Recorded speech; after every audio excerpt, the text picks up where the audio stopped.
Félix a bradé notre sécurité. Il a facilité qui M23 na Rwanda ko Bunagana. Et ça va collaborateur à Félix armée ougandaise. Ces gens méritent la pendaison. Félix c'est qu'il n'a qu'à il faut Kangabango. S'il faut les pendre, il faut les pendre. Félix c'est qu'il nous a amené Kagame dans ce pays. Il a insulté la mémoire de son père Etienne Tshisekedi. Tshisekedi toute sa vie n'a jamais rencontré Kagame, n'a jamais voulu parler avec Kagame. Donc on a mis un salaire qui bateau va comme on a pouvoir. Nanya nous que nous problème dans bateau et puis grave n'est ce mot. Félix Touro pena quoi d'autre qu'un pena à sécurité mouvement république. Bazoyo kana président ya Kenya. Na compte ya état il y a communauté des États d'Afrique de l'Est. Ba komisa zone wana zone de Ituri. C'est qui vous nord qui zone de défense internationale. Qui va déployer déjà armée à force. Mais justement, armée ougandaise déjà, armée rwandaise déjà, officiellement là aux officiers. M23 ça, armée burundaise na plateau ya Uvira na sécurité. Franchement la République est très important. La République on a combien d'armées? Nous avons déjà problème il y a pas armée étrangère. Mais oh qu'est-ce qu'on a ce qu'on connaît ya azui ya moko habité moko non monde va déboucher à pas Kabila ko banana ye président président mutasoye pas ngazwa bongo. Mais ces militaires en tout il y a combien de pays baroyer zone de défense combien de pays avec Afrique faut bailler ba zone na biso ya situation de sécurité ça to bomba kamini. Mais toi pour l'accès bango nyonso. Combien de en fait dans comprendre sourire na on comprendre. Félix a même la biso théâtre de chez nous meeting aérien. Bon ça ni ba peuple mo etambola likolo ba tayi DPS. Zambali misanga ina habité suka yeka moto sala biso na bango. Babina bogomona bitum Kagame. Comment est-ce que vous pouvez donner la défense aérienne à la République mobile pour passer un pilote angolais?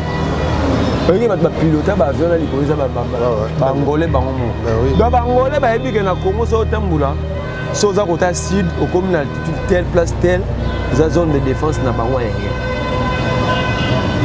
Moni bien Félix ateki moko 2010 Sarkozy tient un discours comme ça. Il faut que Congo fasse la paix à partager les minéraux na voisins. Kabila que nous avons traité du diable, alors tout sauf ça. Félix Aye a tous. Nous avons soutenu le FARDC. Le peuple est déterminé à mettre fin à cette guerre. Mais est-ce que le gouvernement congolais est prêt? Il y a une décision en 2015. Qu'est-ce qui manque dans l'État d'Abisso pour renvoyer Vincent Carré? Félix Tshisekedi, c'est vraiment une malchance pour la vie. On doit tout faire, tout faire. Moi, je commence à revoir même que 2023, c'est trop loin. 2023, c'est trop loin. Il faut agir en fait. Ce qui fait mal, c'est la dossier Bouya. Il y a certaines autorités qui sont dedans. Bango ne va pas influencer au Bouya Vana. Va parvenir au cours de Moana et papa na Moussala ma voisine qui prend maman Moussala. Vous comprenez? Donc,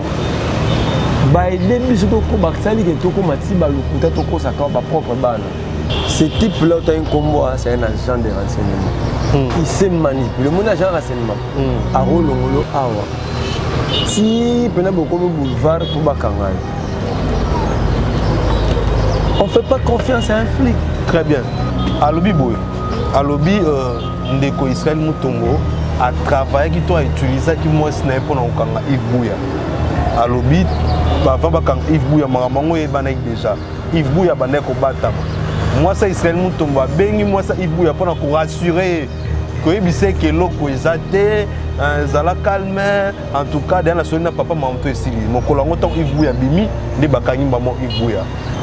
C'est exactement ce type-là, il a montré à sa femme comment est-ce qu'elle va travailler à ma flic. C'est clair. Il y a joué sur un appareil à caméra, mais il n'a pas. Moi, je ne sais pas si pour relaxer.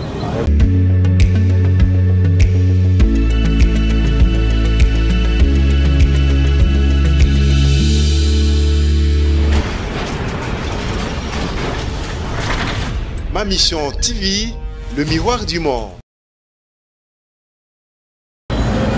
Chers internautes, fidèles abonnés, bonjour, bonsoir, bon après-midi, partout où vous nous suivez à travers le monde. Bienvenue dans votre émission Réflexion, comme je dis toujours, Réflexion, une émission conçue, produite par nous, Ma Mission, pour vous, nos fidèles téléspectateurs. Boye malamu bolinga biso émission ezabongo présenté nanga Alexis Wechi. Lelo na inga mokote na plateau na yambeli bino ndeko Merlin Vuvu. O habituellement babengaka mwana mayele. Mwana mayele nga la confirma ngo Merlin Vuvu mwana mayele na ene toko panza teke tala ba dossier. Tala ba dossier. Kuna UDPS parti au pouvoir ako bunda, ako tumba, ako piller.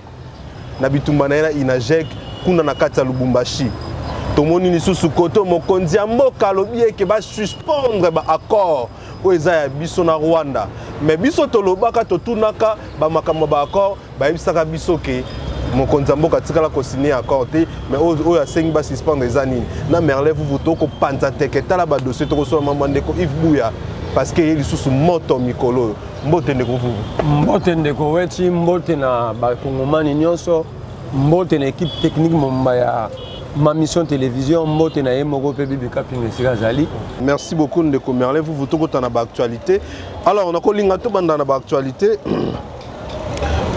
Tomoni na Lubumbashi eza koinda na Kolwezi précisément comment est-ce que parti ya Baba Kyungo akufa pe à son âme papa Baba o akenda na UDPS ba ko ndongwana na ndenge ya malamu mingi te. Tomoni UDPS akomiti na niveau ya kotumba siège ya inajek ya kozipie ya kozwa onyoso koke kozwa apandi na niveau kosakana te et batu ba ko kama parti au pouvoir. Comment est-ce que bakoki ko se comporter bongo? Nani ebiso ke UDPS na pouvoir. Na opese ka exemple moko. Soko koyoka moto ya UDPS azoloba. To Félix Tshisekedi mo azoloba. Koyoka ka discours ya moto pouvoir.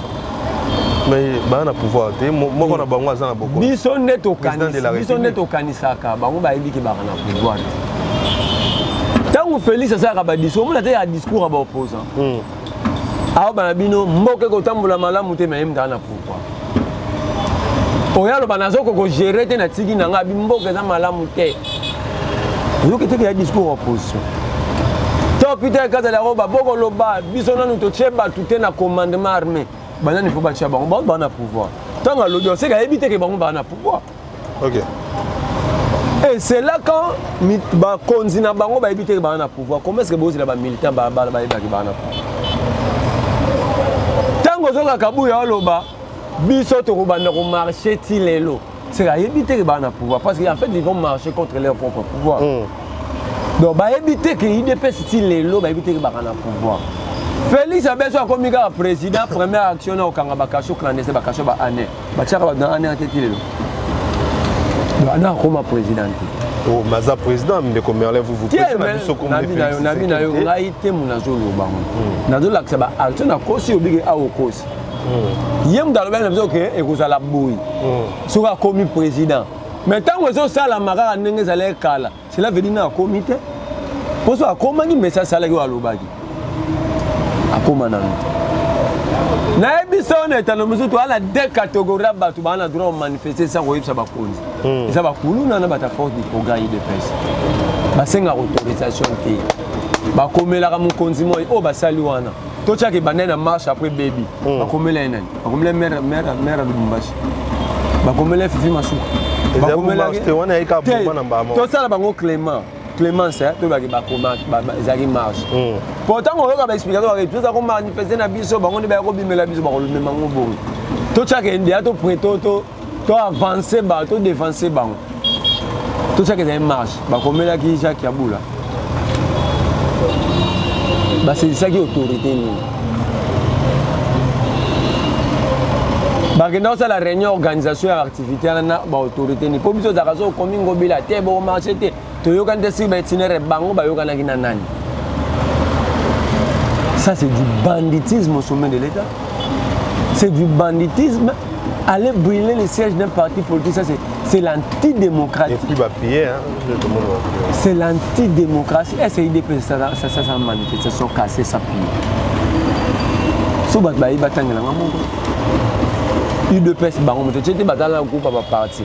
l'IDPS, manifestation de l'IDPS, ça là, et bah tirer leur boucaté, et botter des autres, et bah piller. Bon, on va le baron.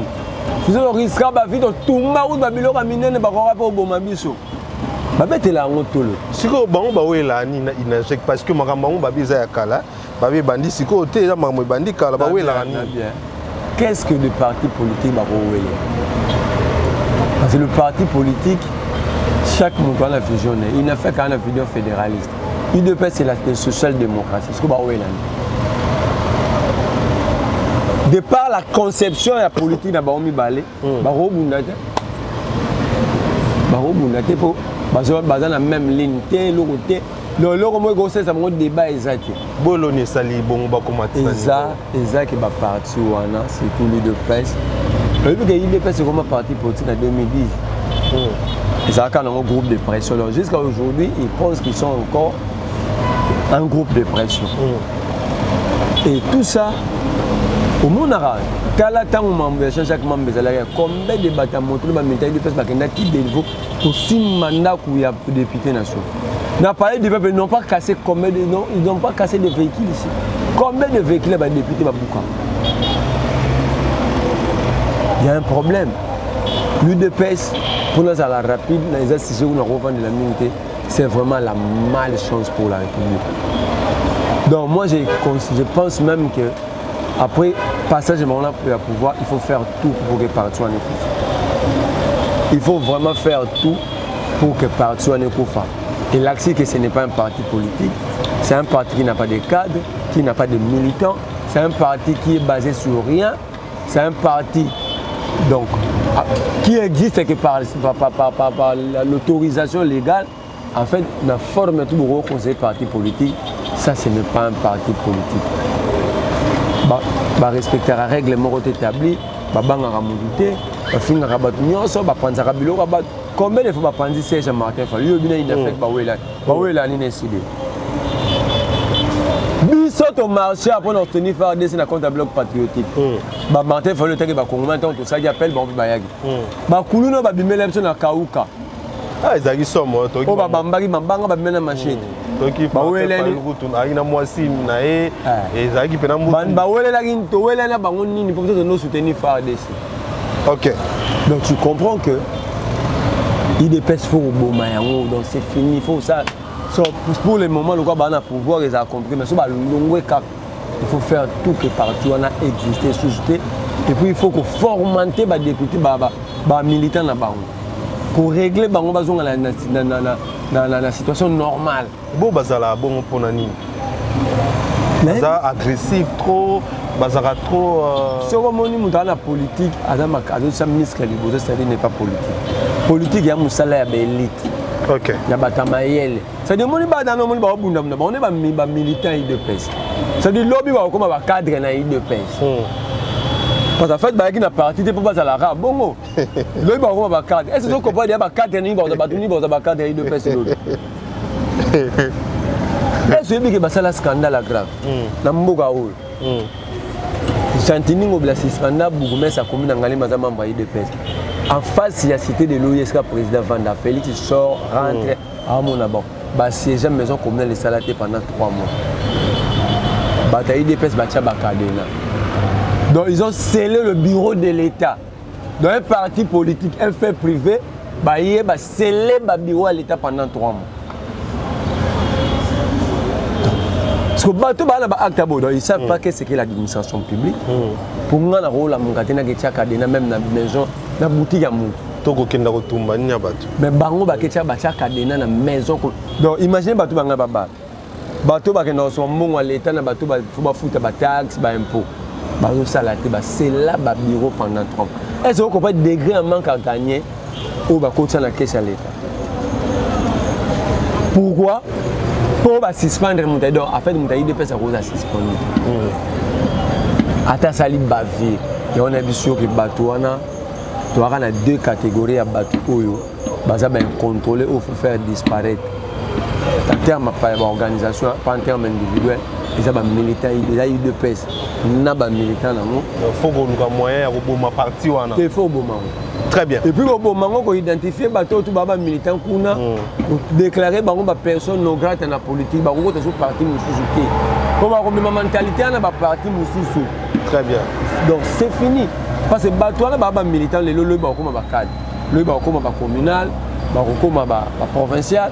Donc, est-ce qu'on peut imaginer quel degré dans l'avenir nous aurons quel genre des acteurs politiques? Donc, acteurs politiques, il y a Rotumba, il y a marchara respecter la prescription, la règle établie, il y a le bibé, il y a ça, le débat politique, il y a la réflexion, il y a Moussa, il y a Kofinga, Rotumba. Parce que vous avez un cadre politique dans le parti où il y a le lobby, vous savez que c'est la biso awa nini base nini base bilan bataille de pes ba Congo la ba taxe na Kasumbalesa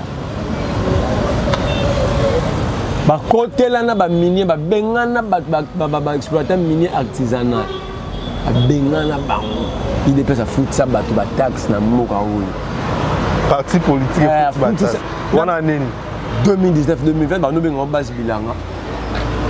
Donc, les militaires IDPS, il y a Kolwezi, il y a là-bas, Sali Bango, donc DGI, DGDA, l'État,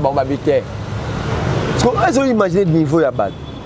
Donc, en fait, ils ont escroqué, ils ont extorcé, c'est l'extorsion, ils ont pillé, ils ont volé les paisibles des citoyens. Fouti ça, c'est le cas procès. Il dépêche au pouvoir, format milice na Kingaboa. Pour le cas procès, c'est un parti. Donc il y a un 2.2. Il n'y a pas question de 2.2 mesures, c'est un parti qu'il faut faire tout pour qu'ils aient la justice. Et bateau, il y a un parti, on a un parti de société, bâti comme ma politique pour dire bon. Est-ce qu'il y a aucun site réussi? C'est toi la volonté de réussir. Très bien. Tout le temps, motel est mon amboka situation préoccupante na biso na est. Merlin vous na est de la République, information qu'il y a moins compliqué. Moi qu'on juste la faire dessiner le but. Tout ça ko loba que tu déjà bunagana. Bamsuba ko loba surtout ande Kostani Bujake Rayal bina ba source na mususu bunagana tozu ngona nte bango coûte par contre ba ko betande FRDC na ngoto ko loba. Mais bamsuba ko loba que FRDC déjà récupéré bunagana, déjà beti bango a avancé à Botoli Nyonso. Nangongo to commune de Commerle, qu'est-ce qu'on peut dire? Qu'est-ce qu'on peut dire? Tout ça la nini. Awa, Congo est victime, il y a faible leadership pour son monde de l'État. Félix Tshisekedi a bradé ce pays. Il a même bradé la sécurité nationale. Félix Tshisekedi tout à l'heure, accord awa, finga biso. Ngana ebi moto mona plateau à télé abenganga zoba. Journaliste sala simba kata mission. Abenganga zoba na TV. On t'a eu de pèse. Donc tant que communauté pour nous les publicités. Mais les lois est-ce que Moutouana a la capacité de regarder TV le bac à retirer dans les zoba parce que Félix Andimi il y a des accords qu'il faut suspendre. Donc comment on peut avoir accord? Tout banana na mambabouna gana wana nan. Qu'est-ce qui se passe mais réellement? Justement, Félix a bradé notre sécurité. Il doit faciliter qui M23 na Rwanda ko Bunagana. Et ça pas collaborateur à Félix ba armée ougandaise. Le FARDC c'est la ville ba expliquer bien que l'armée ougandaise au bazar na cadre d'opération cadre de mutualisation de forces, ils ont empêché, ils se sont construits un mur pour empêcher le FARDC d'attaquer M23. Très bien. Non, il y a qui des militaires. Pérol ou un exil pour avoir dit que Félix avait ouvert nos frontières cyniquement aux étrangers, aux ennemis.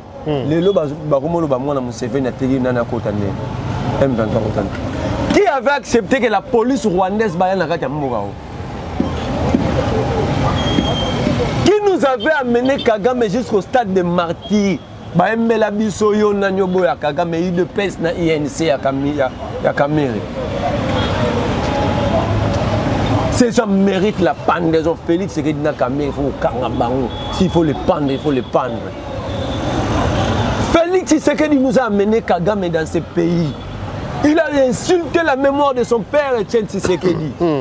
Tshisekedi toute sa vie n'a jamais rencontré Kagame, n'a jamais voulu. parler avec Kagame. Ennemi n'a géré Kagame. Félix Etienne Tshisekedi avait même traité Kabila de Rwandais et d'être complicité avec Kagame pour détruire ce pays. Félix arrive, il nous dit Kabila c'est un démocrate. C'est un vrai Congolais. Kabila a fait un grand travail. C'est un homme sérieux. Il y a zéro qui a Kabila, il n'y a pas n'importe expérience. Kabila c'est un homme sérieux. Voilà, biso c'est au Congo. ABC biso que Kagame c'est son frère.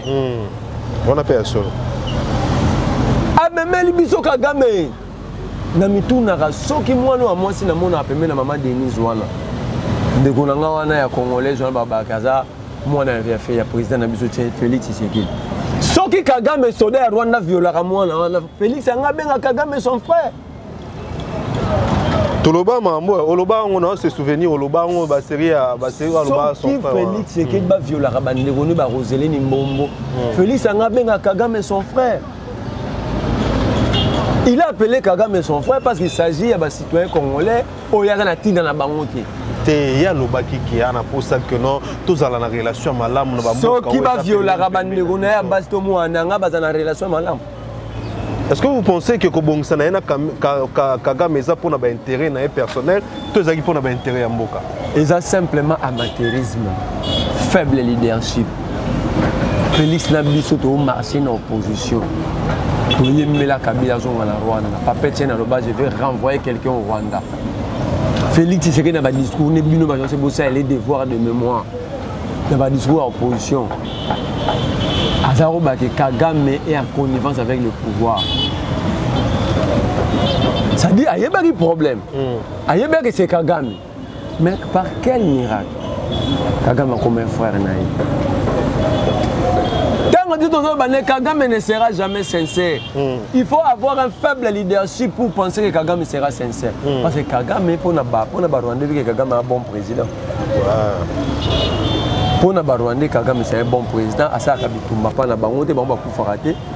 Abundara toujours musika na bango. Et de deux abilo ko tozo ratonga ramoura na bango. Tout la question à Félix Tshisekedi 145 voyages. Quel est le résultat diplomatique? Maintenant, là, nous avons besoin de ces résultats pour que tout ça m'envoie Est. Très bien. Quel est le résultat? Quand la communauté internationale reconduit encore l'embargo sur les armes contre la RDC, qu'est-ce qu'a servi les 145 voyages?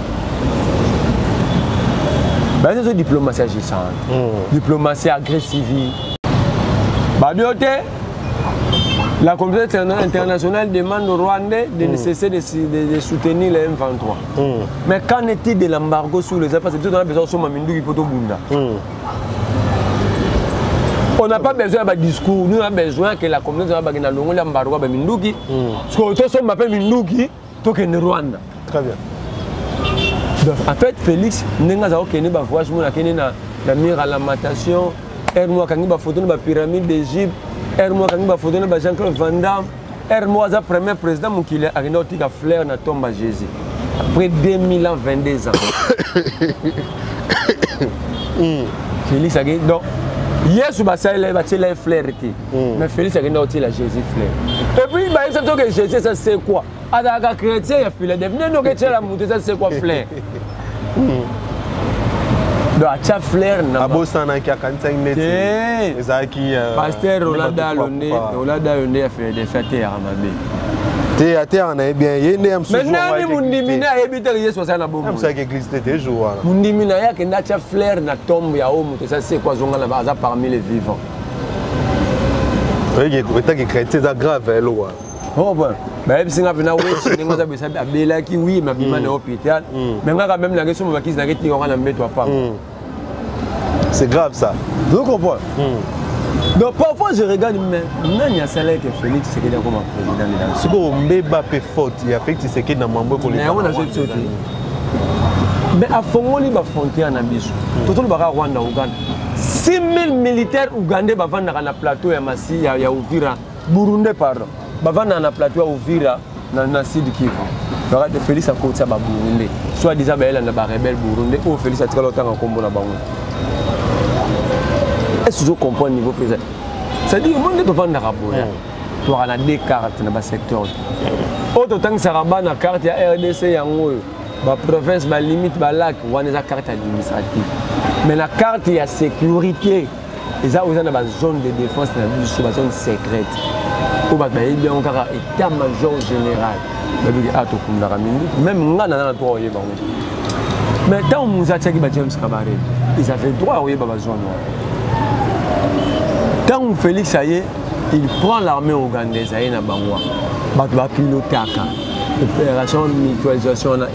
Moi, dans mon CV, je suis chef d'état-major de la force terrestre à Ouganda. Ça dit que quand il y a besoin de sécurité, vous ne pouvez pas attaquer la zone. Mais voilà, il y a un petit peu qui la zone était un peu si bon ordre, la zone. Félix a même la bise au théâtre de chez nous, meeting aérien. Au bon sani, pour moi, il y a un bataille d'épaisse. Zambali misanga ina habité ce cas yeka moto sala biso na bango babina bogomona bitum Kagame Tolobi, comment est-ce que vous pouvez donner la défense aérienne à la République mobile pour passer on a pilote angolais oui ba pilote ba avion na likoza ba angolais bango donc angolais ba ebi ke na Congo so tambula so za kota sud au commune altitude telle place telle za zone de défense na bango aérienne. Moni benga Félix ateki mogo azwi ba policier rwandais aye na bango awa apesi bango ba zone rouge ba zone tout pour ça la patrouille. Tu vois comment Félix a vendu la République. Est-ce que tu vois, est-ce que vous comprenez ce que Félix nous a fait? Est-ce que vous comprenez que Félix a vendu la République? Est-ce que nous avons un procureur général pris la cour des cadres, la cour constitutionnelle? Félix mérite l'emprisonnement à vie. Oh, il y a sous qu'à la bradage, il y a sécurité. Il va loin pour brader l'or et le minerai congolais. 2010, Sarkozy tient un discours comme ça. Il faut que Congo passe la paix à partager le minerai na voisin. Kabila que nous avons traité du diable. Alors, tout sauf ça. Félix Aye Rwanda premier. Mais balobi dans la vidéo on a obilo balobi na mambolo babi Rwanda ils ont expertise ko le kabiso kota ko transformer ba or yango ba sala ki bongo biso to pesa minerai bango le ko ba expertise ba transformer mais pays bato nga na ebité so baza bas o alobaka tanga na poto yo wana c'est ka tanga mabe conseiller attends, l'homme a 50 notes techniques dans la journée. Il faut profiter de l'expertise à Rwanda côté à transformer. Il faut répondre à Tanga Mabé. Il y a Tanga Mabé. Si tu as un bon poto, tu as préféré 100 fois la Tanga na Ipen. Donc, tu as poto pour la bourse, tu as la poto pour la monnaie pour la bon à Kosi. Nous sommes la bande de poto, tu as les cantines qui ont la poto bourse, tu as la bottine d'attente pour la monnaie qui est bataille pour la base de Bambatanga. Donc, on a préféré la tanga na ngayawa na ipen na biswawa. Pour moi, nous comprendre comment un pays qui n'a pas l'or na sol sous-sol naïe, mais vous avez besoin d'une expertise. Oh, expliquons. Mouton na mboka na bango, baliaka poisson té. Ba rappel na poisson té, mais obliga danger dans la poisson. Est-ce que vous comprenez l'euro? Bateau maman. Il y a un salaire qui bateau va comme on a pouvoir. Nanya nous quelque problème bateau c'est bon. Le Rwanda reçoit son mon voisin na yo. Azaka na pompité. Hein? A foutre la rappel mai place moroté. Maromo que son aye bon tout chaka ke. Aye bi ko lambati. Machara provision c'est que tam sou mutu mo pa na nda ko bi ma ke na olambela. Le Rwanda ne peut pas avoir l'idée de reformer une expertise à minerai pendant qu'il y a un Rwanda a reformé une expertise à biloko ya zanango pour utiliser un watekami à côté de moi. Comment Rwanda a reformé une or pendant que Rwanda a un or? Comment Rwanda a reformé une expertise à cuivre pendant qu'il y a un cuivre? So, la réponse à la bien, ça veut dire qu'ils ont bradé la République. Très bien. On a un côté à sécurité surtout. Nous avons soutenu le FARDC. Le peuple est déterminé à mettre fin à cette guerre. Mais est-ce que le gouvernement congolais est prêt? Il y a une décision à demi-teinte. Qu'est-ce qui manque dans l'État Nabiso pour renvoyer Vincent Karega? Bon, tout le monde est se préparer pour la tambola. Il y a na bakonzi ya mboka kozongisa Karega. Et là, on a Félix Tshisekedi alobaki Karega kende. Première action Félix face à pour Karega a constaté d'abord. Et là, on a Félix est ambassadeur de Rwanda, zonga la Congo. Rentre à Kinshasa. Qu'est-ce qu'il manque? Et là, c'est une route que je me dis, il y a un embargo. Il y a un téléphone, ambassadeur désormais avec tous les fonctionnaires congolais dans l'ambassade. On fret un avion, nous allons à Kinshasa. Taboya, Kagame on comprend que des relations diplomatiques maintenant à rejoindre que Moutouna qui est là. Pourquoi Félix est-il incapable d'arriver là? Mais on a un faible leadership dans le matérialisme. Faible leadership. Félix Tshisekedi a élaboré sur Rwanda Air et décollera à partir à Goma vers le pays étranger. Dès qu'on vous voit, on a complété dans mon poto poussa dans mon dame. Lobby Mokonzi Mboka après Conseil supérieur de sécurité à Sengiboy qui va suspendre le protocole d'accord, les accords, les conventions signées avec le Rwanda. À Sengi va suspendre. Mais bande konabiso bazana pouvoir, ba communicateur bazana pouvoir topé à UDPS. Ba robot communicant. Ba yebisa ki biso boy que Mokonzi na bango atikala ko signer accord mon côté. Ba kongomani ba ko tuna. Accord oyo Mokonzi Mboka asengi ba suspendre eza accord nini. Batouana va venir avoir un robot communicant. D'abord, dans le temps où il y a un robot communicant, tu comprends ce que ça signifie. L'accord Félix Azaro signé dans Rwanda.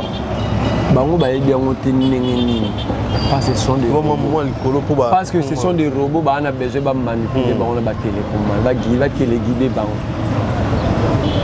Nous qui n'avons pas besoin d'être téléguidés,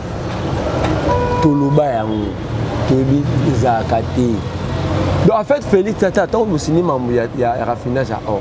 Félix Tshisekedi a créé un emploi dans Rwanda. Du fait qu'il y a un raffiné or dans Bisso. Et la création, il y a un emploi parce que main d'œuvre humain, nous travailler pour nous manipuler les machines, pour nous faire des misales. Donc, à préférer, on a appelé ça Rwanda misales, mais nous tirons la chômeur. Je comprends. Félix Tshisekedi a plus de 5 accords secrets avec Kagame. 5 accords secrets. Je te dis plus de 5, il y a sécurité mais avec exploitation. Il y a des sangaï pour les militaires ougandais, Félix Tshisekedi a un accord, il y a 300 km à route. Atta gravier pour boire les arbres. Route est comme un niveau. Ce qu'on dit, photo éclaircie opinion, s'il te plaît. Au monde des abos, des bisoto et biselom mibeko. Accord faut les can assemblée après va publier en bisoto et plus de accords il y a un député va éviter.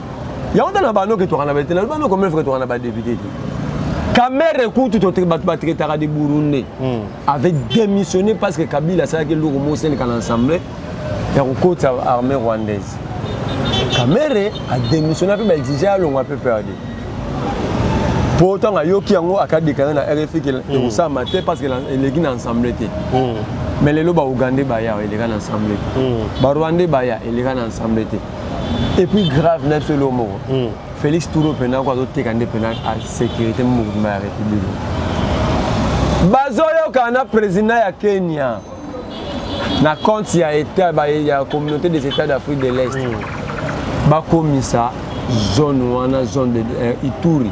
C'est qui vous nord qui zone de défense internationale. Qui va déployer déjà l'armée à force. Mais justement, l'armée ougandaise est ça, l'armée rwandaise est ça, officiellement, aux officiers.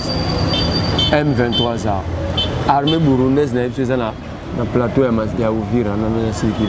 Franchement la République est très important. La République on a combien d'armées? Ça c'est un. De deux.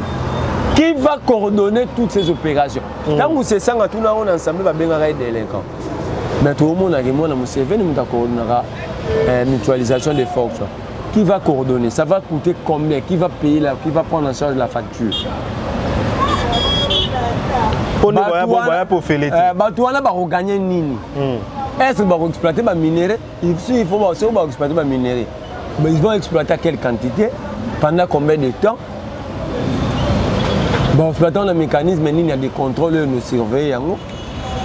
Donc tout ça, Félix Tshisekedi continue de brader l'image et la dignité du Congo. Le FARDC a démontré quand même qu'ils ont la volonté et la force de combattre. Tant qu'on a barman, c'est-à-dire qu'il y a l'État régional, donc Rwanda, il y a des Soudanais. Donc Bazar d'abord, il y a des Bayawa, na ndenge ya M23, Baoya lisusu na ndenge ya force régionale. Uganda zao na ndenge na bango. Baza susu na ndenge mutualisation Félix ka tokeno funga ba frontière, Baoya lisusu na cadre ya sous-région. Ba Burundi ba va na plateau ya Uvira, baya na ndenge na bango parce que rapport officiel monté bimeti lelo, ko ba se ke ba kotaki na ndenge na bango te le comme ba kotia bango. Baroya officiellement sur la cotation. Est-ce que vous comprenez pas ce que dernièrement, la présidente de Tanzanie, Alobi Boui, maman a remplacé Magufuli. Abi, nous avons exploité toutes les opportunités tanzaniennes.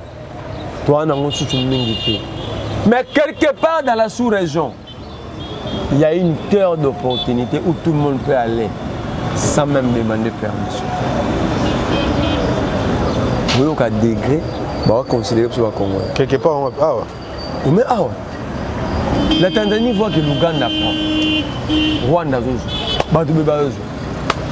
Roi belge, il y a des membres, il y a des pays, il y a l'Union européenne, il y a le lithium. On va faire la voiture électrique. Maintenant, le Congo prend où? Très bien. Moi, quand le Congo prend, il y a un Félix Tshisekedi a tangué la vision.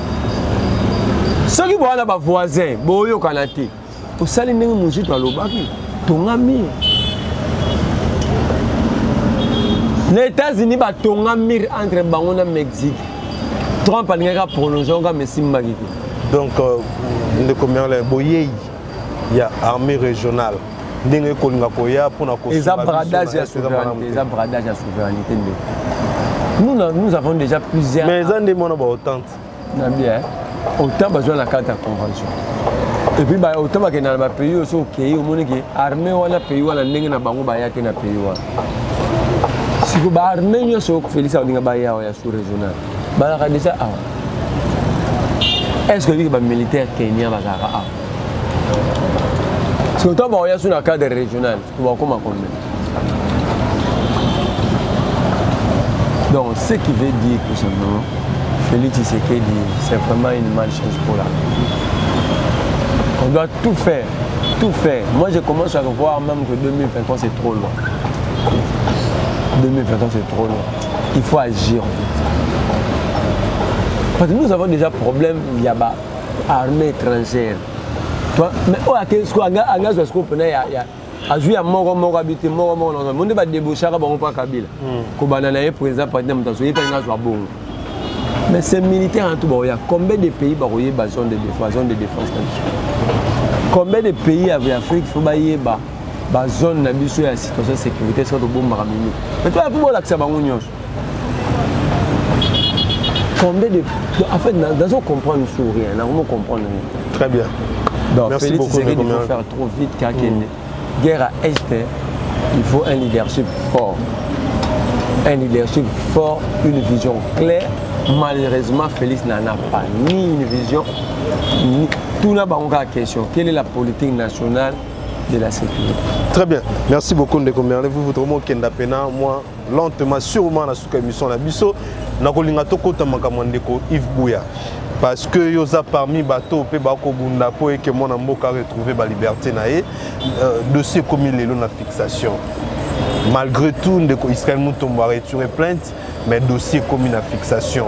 Et puis, les Kambomo Soussou, surtout le dossier, pourquoi le membre de Rajek et le UNPC bandima qui a Israël qui a retiré plainte, Balobi a manipulé, a sali bongo pour se laver devant l'opinion, pour la bonne volonté, et puis il y a sali bongo pour UNPC va suspendre les sous-soutés. Et que complicité zali na kata UNPC na kata Rajek, il y a des gens qui sont corrompus pour nous faire action et salami. Un flic a tiré la flic. Ce type-là, un combo, c'est un agent de renseignement. Il s'est manipulé. Mon agent de renseignement, à Rolongolo Awa. Si on a beaucoup de boulevard pour Bakangal, on ne fait pas confiance à un flic. Très bien. Un flic reste un flic. Les gens se sont fait laisser manipuler. Le flic, bah, toujours ma parole à bien. Alors qu'il y a beau maillot, mais il t'amène silencieusement, calmement. Il t'explique des choses comme si ça a été résolu déjà il y a 5 mois. C'est ce que ce type-là fait. Et je l'applaudis étant qu'agent et renseignement. Étant qu'il a un service, donc il y a bien. Il y a un journalisme, donc, à manipuler. Mais c'est comme ça les flics. Tout ça, la sécurité niveau, on a une manipulation. Donc, tout le monde va manipuler, donc ce type-là, dans le temps, on a une peau. Il y a agent de sécurité, il y a flic. J'ai arrêté la plainte, je ne rappelais rien, et puis moi-même, peut-être je vais mettre l'argent pour que le procureur... Alors, on a dit que non, mettre avocat, tout ça. Ça dit, c'est ça être un flic. Donc voilà encore la République a des problèmes sérieux. Voilà quelqu'un qui sait vraiment faire son travail en tant que flic. Là, au moins, il peut nous aider avec cette intelligence à détecter les bateaux, soutenir les groupes armés, tout ça. Il a bien fait son travail. Dans la journée, c'est ça, capacité à lecture, on expliquer les cas. Il y a analyse.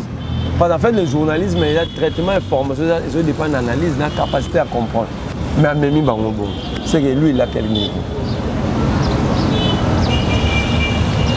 Donc, mais ce qui fait mal, c'est que dans ce bout-là, il y a certaines autorités qui sont dedans. On n'a pas besoin d'influencer pour bouillir. Alors, on a dit que tout cool, tout passe, rien n'est demain. Caleb m'a mis en exil. Kikaya bim karoub le ba na exil. Chadar ton nimate ko fa na mabela mba na okete le lobo maman. Bossa la tension na maman tout parce que demain le peuple restera toujours. Beaucoup lugara peuple beaucoup ta peuple là pour moi. Mais Bino, qu'est-ce que vous allez dire au peuple? Que vous votez biso poto kangisa Yves Bouya. Vous votez biso poto menacer qui maman Paulette Dimou. Bouya finira par sortir. Je reconnais son état d'esprit. Un mental moro ya acier. Pour lui c'est pas un problème, mais c'est que et puis grave ça que vous avez en prison moi c'est né comme bana ba comme traumatisé ba parvenir au cours ça na mwana et papa na musala ma voyage qui pona maman musala. Vous comprenez? Donc ba aider biso to ko ba sali que to ko mati ba lukuta to ko saka ba propre bana ya biso mo. Moi si Yves Bouya lobaki boye. Rien de comme to pas sur un tek en mamba. Alobi boye. Alobi ndeko Israël Mutombo a travaillé qui toi utilisé qui moi sniper na okanga Yves Bouya. Alobi papa bakang Yves Bouya mango e banaik déjà. Yves Bouya bandeko batama. Moi ça Israël Mutombo bengi moi ça Yves Bouya pour rassurer que ebise que loko ezate zala calme en tout cas dans la solina papa maman to esili. Mon kolango tant Yves Bouya bimi de bakangi maman Yves Bouya. Oye comment dit na niveau ko utiliser basi boye. Yo zo mona ngo. Mais bisolo moko. Ce type-là, c'est un flic. Je te dis que la minza, au Dakar,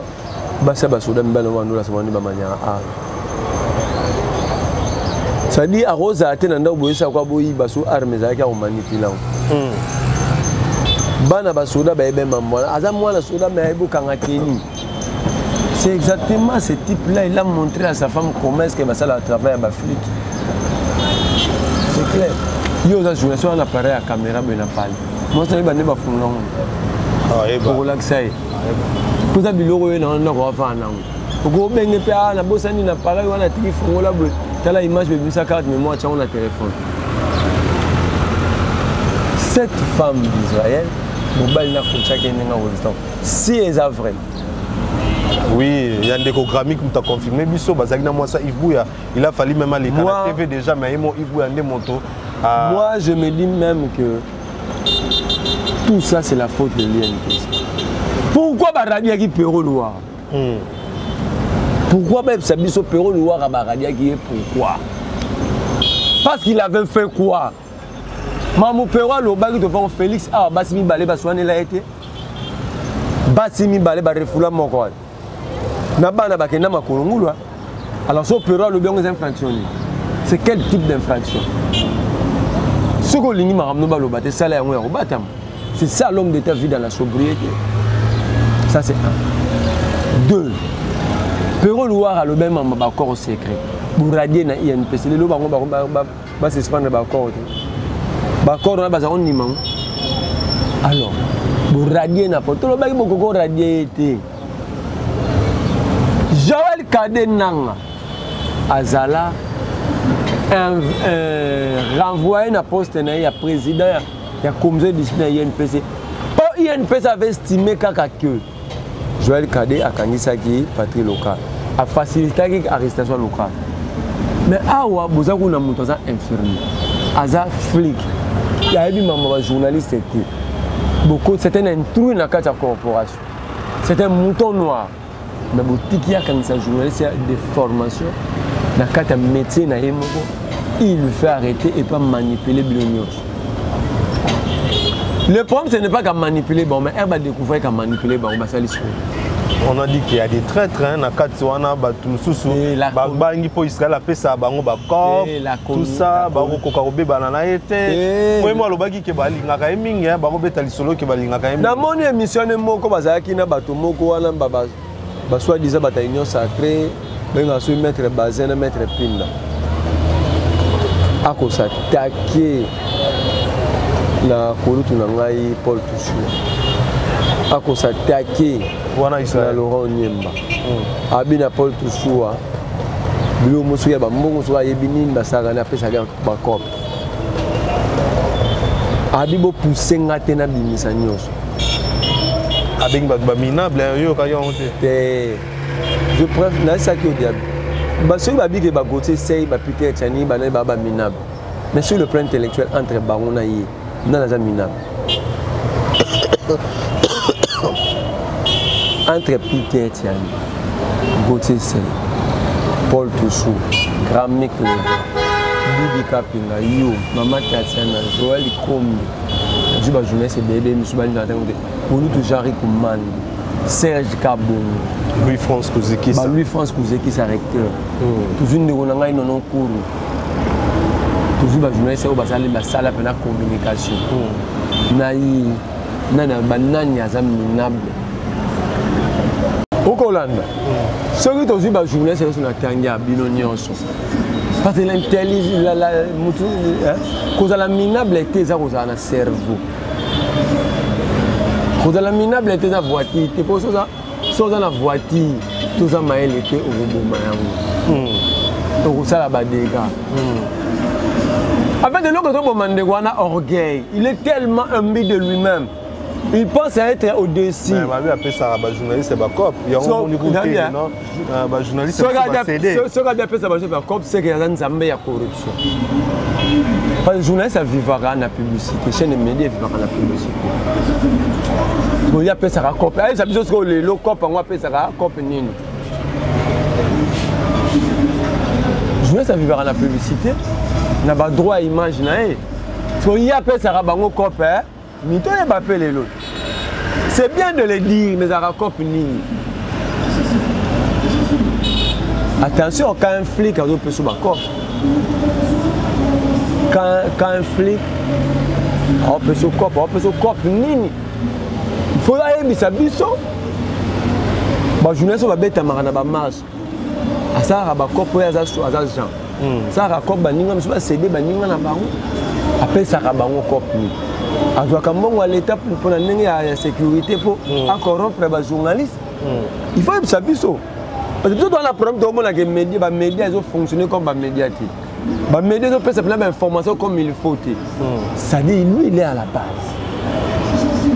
il y a Boma corporation après ça cop ni c'est bien la vie qu'on appelle ça on appelle ça wechi ba cop mais on appelle ça wechi cop ni ya roboma batu ya royiba ya corruption et détournement to ya ni to rolobela ba politicien to ya défendre ba politicien ou ba osa musate en fait le Rwanda il faut être très calme il finira par sortir toute infraction est limitée dans les temps infraction éternelle les a accatés. Qui aurait cru qu'un jour il dit qu'à peine bon Liban.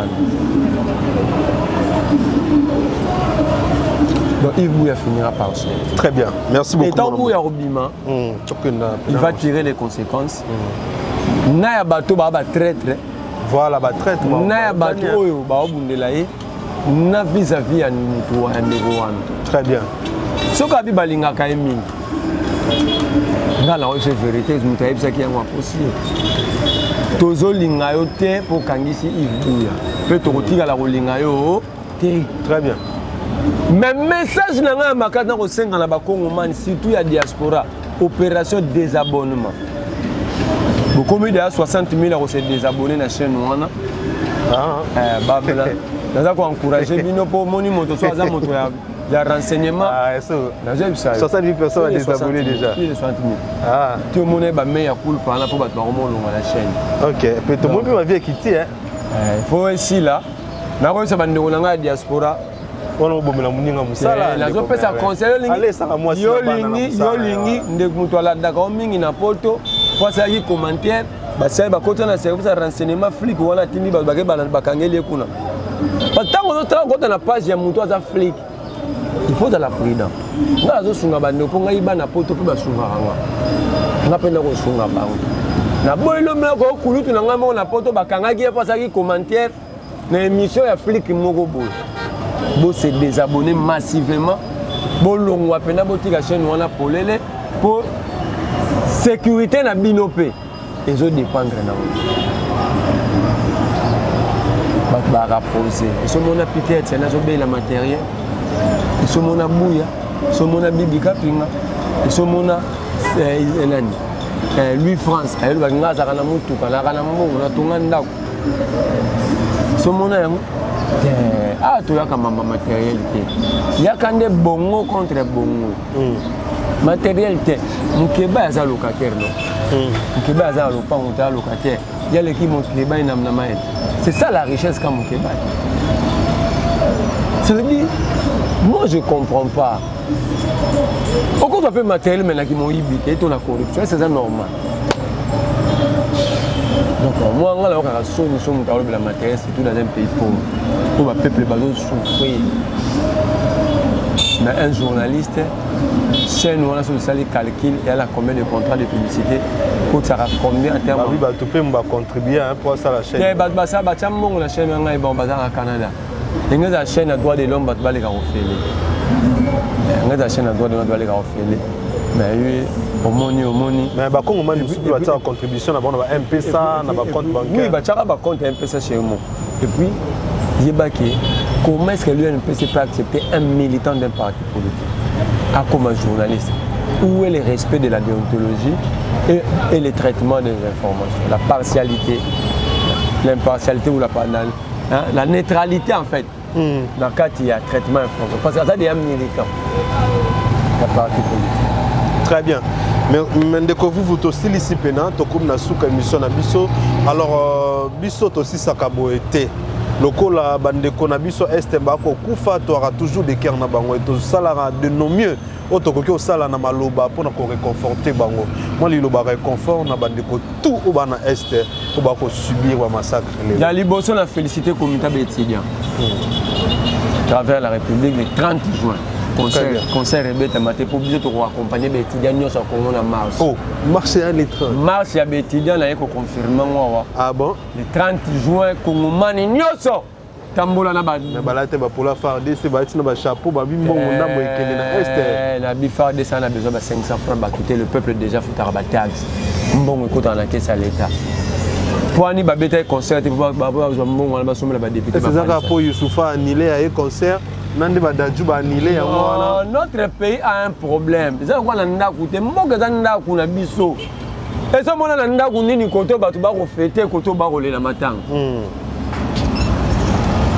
concert wana kobeta mate le 30 juin nabengi bakongomani nyonso baactiviste banani bata baparti politique tous derrière nos étudiants marchons ensemble pour défendre l'intégrité de notre territoire national bitumba po batumso e batebe bakokenda ngwa bitumba robima to ayo bisa bitumba se kaza moto akagame ils en marche ba d'ailleurs tout ben président betila bitola ta pembe mais mosusu habité président Tola ta pembete, tola ta rouge ici, il y a ma kilo et autres tanga.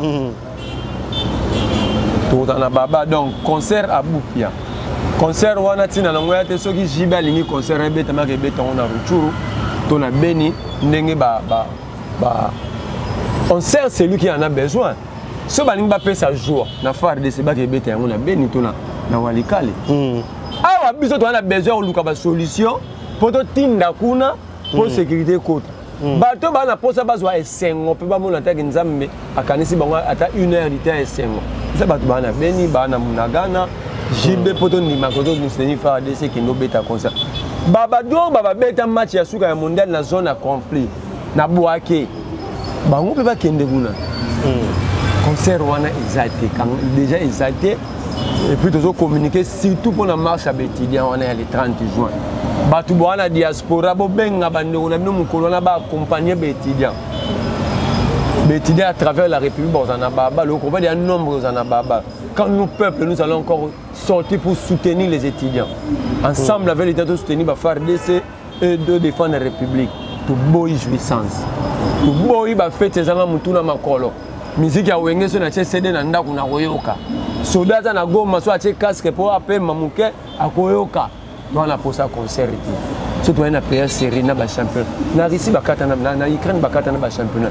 tangelanga mission Ukraine qui beta concert ata na Kiev début tombé na Mariupol ça c'est quelle blague ça c'est quelle blague concert wana zati so concert ane beta mi moi je dis à Jatiko biso to na babala et puis so to bimi jour wana to marcher tongoti 17h donc concert journal to relation na babala babare kozala te concert kozala te il s'agit de notre pays. Il s'agit de l'intégrité du territoire national. Donc, concert est à la télé. Les étudiants, les résistants vont décider que concert est à la télé. Il s'agit de notre... Dans mon appel de Konanga, patrie locale, là, qu'on bête l'ango, c'est un concert. C'est un activiste, Jenny Ngalula. Avec le courage, il a sali communiquer l'élection, il a Vox Africa. Concert est à la télé. C'est insultant. C'est dénigrant. Que Bissot Toto Koufa, côté Bobeki concert. Et le président de la République, avant de s'y laisser, où est le ministre de la Culture et Art pour dire à ces gens-là, Batiko charlantiser le peuple en a besoin de solution. Le développement du Congo dépend de la sécurité dans l'Est aussi. Et le développement du Congo, c'est une musique, c'est une réflexion et c'est une solidarité. Alors, s'ils sont plus solidaires que tout le monde, il y a une marche au marché. Si vous avez un concert bêtement, il y a un marché à 16h. Très bien. Merci beaucoup, Merlin. Défendre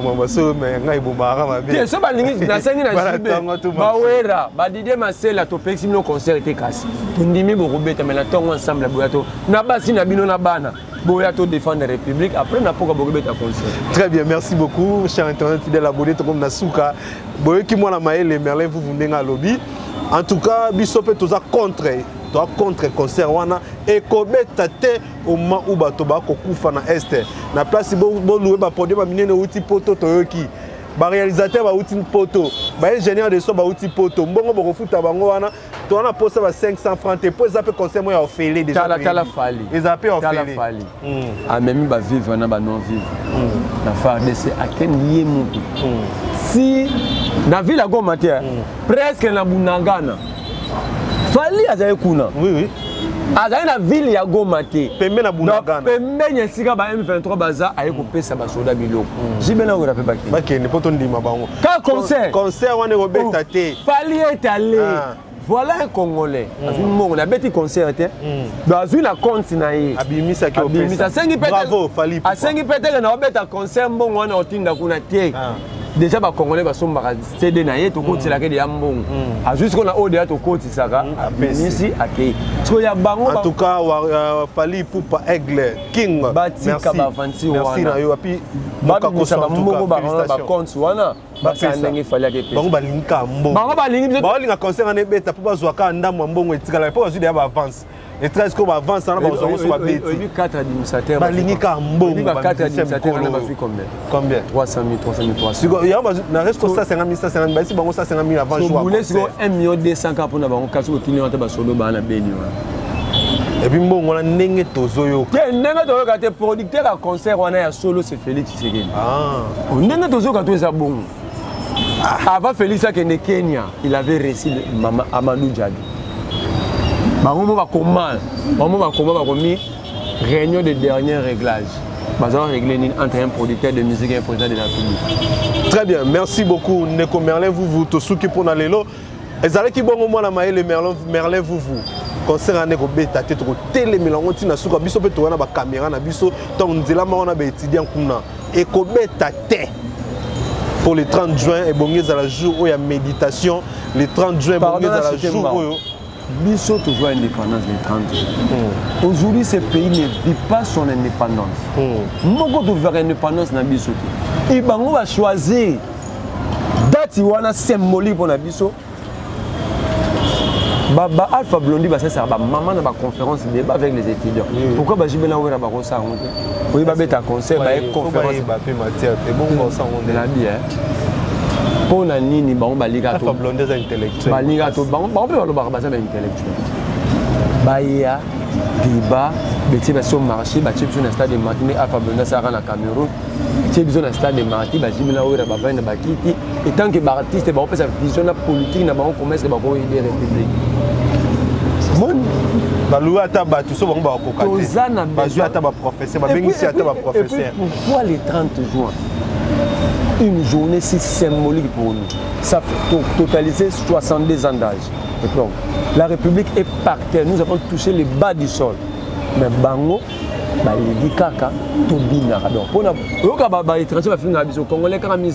c'est comme ça que ça, c'est une nouvelle génération.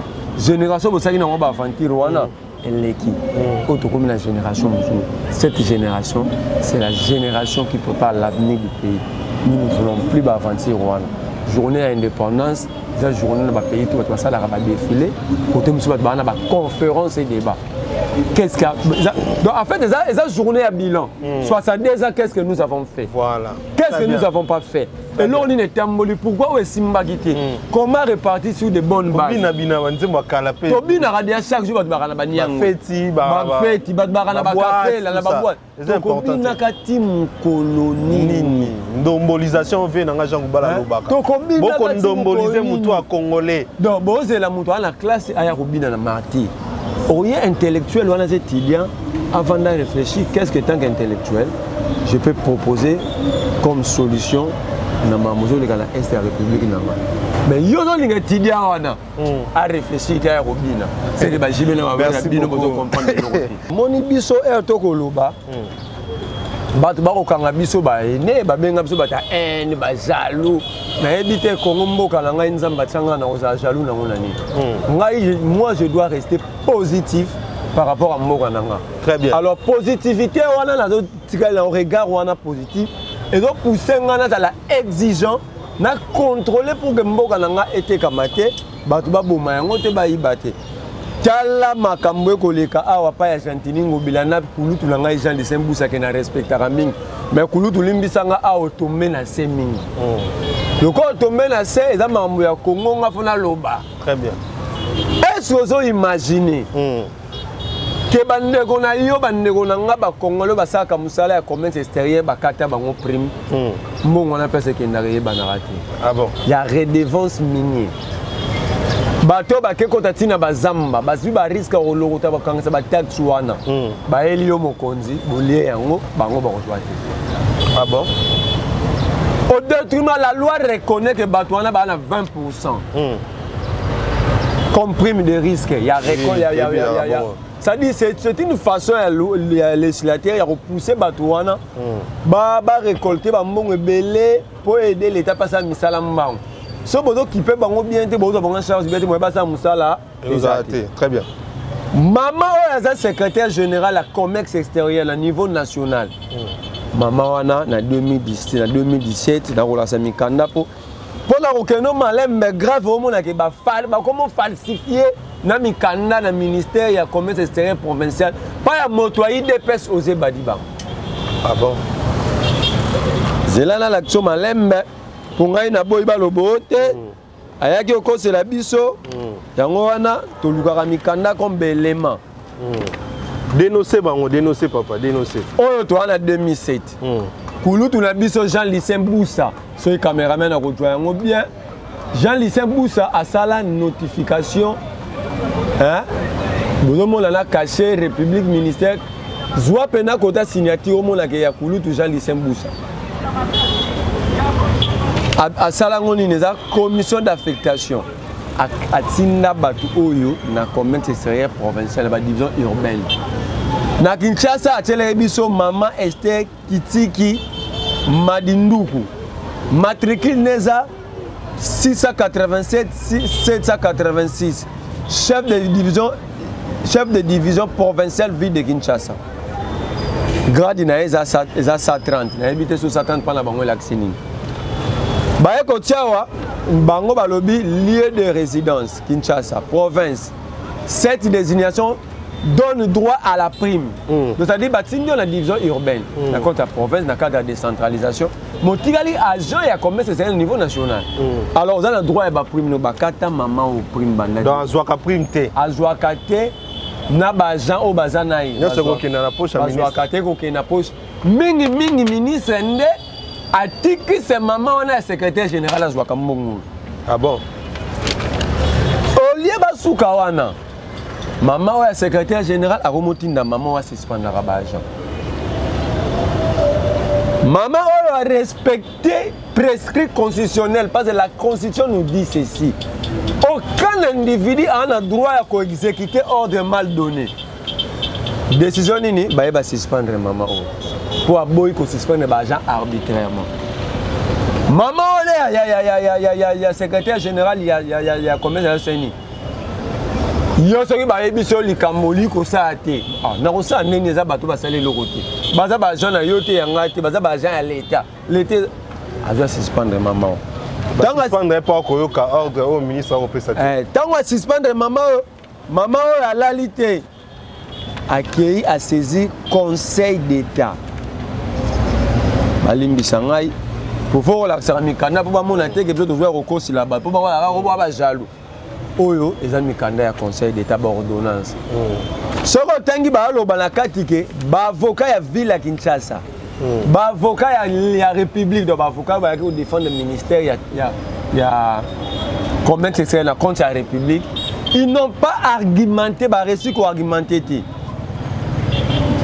ministère public a combien ngo bien ezate ko ba koseli bango ba combien ngo quelque part na ordonnance school et bah, ordonner rejet des fins de non-recevoir soulevés par la République démocratique du Congo et la ville de Kinshasa.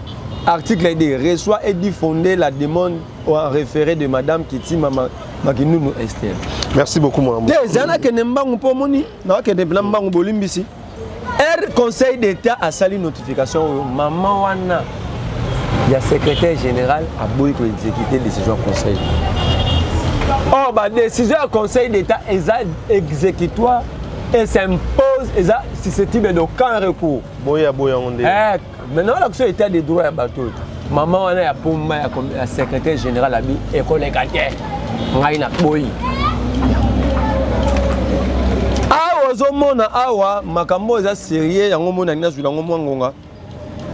Ah, au moni mokanda procureur général pour le conseil d'État a commis parce que le rôle à procureur ils ont exécuté l'ordonnance. A commis le gouverneur Jantini Ngobila, a commis le ministre, il a commis Jean Lissemboussa. Na application à ce président de la République, gouverneur, greffier, tout ça. A sengi bango ba exécuté ordonnance au moni Octave Nté Lancele, zélé yende procureur général. Abibo exécuté ordonnance au mbangu maman instauration na ba droit na. Awa ozomona Jantini Ngobila. T'es un avocat mais au greffier à conseil d'État. A commis les sous-sous, va respecter décision du conseil d'État bazong sa maman au droit. A commis le ministre provincial. Osé badi banga député IDPS ya Bumbu. Ozomona biloko de IDPS ba osala. Député IDPS Eli ya Bumbu osé badi bango ba comme ça ministre ya industrie et commerce extérieur, action humanitaire. Ba commis pas ya greffier. Il y a conseil d'État qui exécuté maman wana zonga la division urbaine. A ebise na kata mokando. Yo musala no ezateke o suspendaka ba agence musala na yo te. Pouvoir ya bango balonde ko Merlin vous to sala mbangu. To sa mbangu po. Makamba ko lobeze belé tango za mutu. Na kokende pe na mbangu bolimi sindeko po moni ya sensible. Bana pe baza ba kongomani. Soki ba o sa musala nde mbongo kokota kongo ke liboso. A ozomona ministre intérieur a commis Jantini Ngobila gouverneur a ébicié exécuter décision ya conseil d'État zongisa maman wana na ba agent wana na droit na bango parce que binonde bozo pesa bango ba ordre mal donné et bango ba tosi mobeko ya l'État ba bi ba rosala o eza ordre mal donné te voilà des Congolais o biso faut défendre o baza sérieux bolimbisi tango procureur a tango ministre intérieur a commis Jantini Ngobila a commis ministre na ye voilà Ngobila commis osé badi bango avec des pesa bindeko conformément à ndenge procureur et conseil d'État lobby ministre et vice ministre intérieur na ordonnance wana jongisa mama wana na bisika na ye oza na droit à mon côté ya kosala makambo osala oyo lettre ya Ngobila oyo ozomona oyo lettre signée par moto ya Ngobila moto ya osé badi bango azotya wana na makasi oyo pardon oyo eza saisine oh voilà oyo eza PV audition bayoka bango na commission de discipline et moto oyo kachama Lukusa Marcel soki Michel moto ozazo linga tana makado azolongola moto à l'état poza ndeko na ye aza ndeko na ye acha wana etango ekomba signer PV audition ya bien signé te très bien a bien signé te tala sikoyo mama na likambo tala sikoyo osé awa osé badi banga komi mokanda aboyi koyoka conseil d'État aboyi koyoka ministre intérieur aboyi koyoka procureur et après conseil d'État aboyi koyoka gouverneur aza chef na direct a confirmer mutu na ina makasi OK tala sikoyo suka na film osé badi banga komi hein ye akocha mama wana te atuna batu conseil d'État ndelo konini osé batala sikoyo suka na likambo tala osé badi banga na mutu na ye tala caché logo ya ville oyo bango basali muta Michel Kachamo muta osé badi banga na logo oyo falsification ministre na moto na ye bakomo falsifier ba logo ya ville ya Kinshasa yango batu bakolo banga la koseli bango et puis tala koyibe ya malamu te tala logo ya division urbaine faut na logo ya ville bango batie yango logo ya secrétaire général donc va falsifier siko na nyonso oyo yoke loko basali alingeti azokosa biso Ok, Tony moi bafutaki bato na maboko yango wana to suspendre display. Awa, bakoma futa bata commerce extérieur na cabinet Osé Badi Bank. OK. Na maboko o babenga maboko bank. 500 000 $ et utobunga na ville ya Kinshasa. Na bureau ya ministre moko, moto ya IDPS. Oh lisusu, moto kaka ya IDPS. Akomozwa mbongo ya l'État, aya kanongo na bureau na ye na moto na o ba falsifier lokoyo, ba futa rabal. Et grave, bazui des syndicalistes. Ici, bazui des syndicalistes. Mais c'est Manitou na Efoloko bache bango na prison. Bazui ba syndicaliste. Ils ont quoi bazui moto à défendre le droit ya batu bache na bolo. D'accord, très bien. Donc moi je demande à ce que le ministre Jean-Lucien Boussa, le ministre de la fonction publique, Liaou, et le procureur général près le Conseil d'État, bah ça là exactement Moussa Anabo. Parce que ça c'est très grave, il s'agit de l'administration publique, de la vie publique des Congolais au Bango Sakal. Et Marambo, c'est la commission PAJ Assemblée provinciale. Mais jusque-là, bah, on traite. Très bien. Godé Poi, Peter Kazadi, Tangbalo Baraboy, Bazaba aîné. Donc, mon ministre n'a bien osé, si à niveau pour falsifier. Yena Moutoune Kassamao, Tina niveau ya boé. Où est-ce qu'on écrit? Donc, IDPS, soit habillé que ça, parti à frapper, Boliba Rokosa. Très bien. Merci. Je pense que Bakongo Mani Bamoni, Bakonzi Bamoni, bon allélo, ce qu'on la permettre à tout le monde à Au revoir.